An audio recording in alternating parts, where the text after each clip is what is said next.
All right, guys, here is the Raymer wood unboxing. Take a close look at it. There's my little logo there. This size box is what the Raymer wood comes in. This is my precious wood, the precious Raymer wood. It's taken me at least a year, year and a half, 2 years to season this wood properly, and then cutting it into French fry sized pieces. That is perfect for the Mesa stove. So it's about 10 inches long by about 5 inches and about 7 1/8 wide. So you get quite a few pieces of wood in there. It's going to be somewhere around 8 to 10 pounds worth of wood. And here is the official unboxing of the Raymer wood.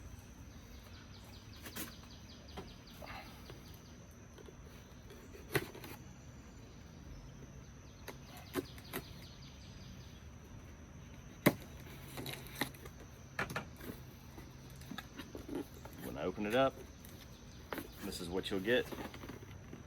Lots of little baby pieces of wood, all between, say, 1.5 inches all the way up to maybe 4 inches or so.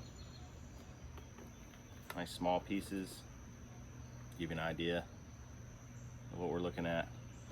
So with the little chunks of, this is all mixed hardwood. So I've got beech here, more beech. I've got some red oak, got some white oak chunks. Have some red maple in here. Right here, some red maple.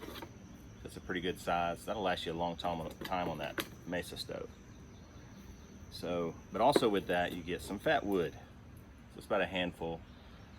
And I use 4 of these to get the fire started. It's a little hot out here. About 4 of these to get the fire started in the Mesa stove. You don't have to use these. You can use this and split these into smaller pieces, the chunk firewood, and make some really small, even smaller French fry type kindling.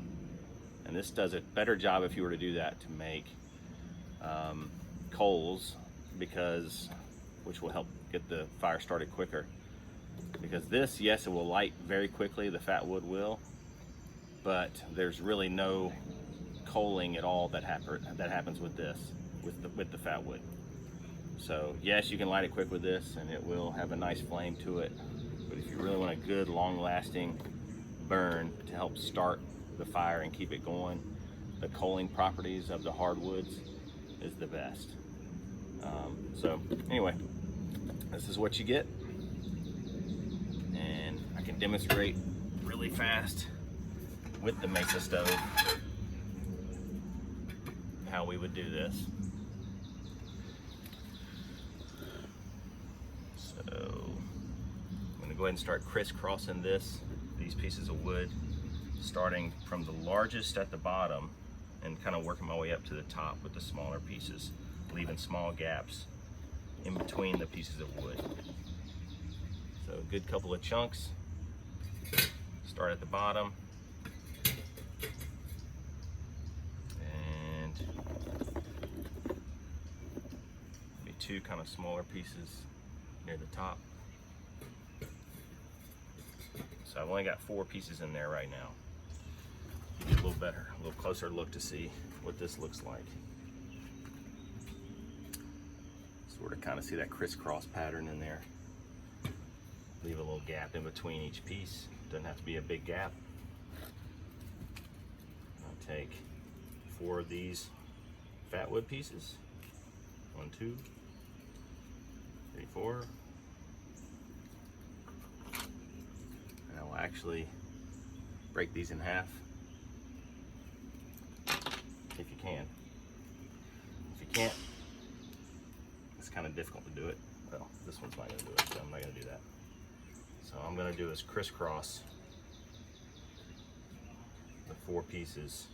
If they're too difficult to break in half, you can use a pocket knife if you want. And you can make smaller pieces out of these individual pieces if you'd like. So some are small enough to break in half, some aren't. So anyway, so let's get started with this real quick.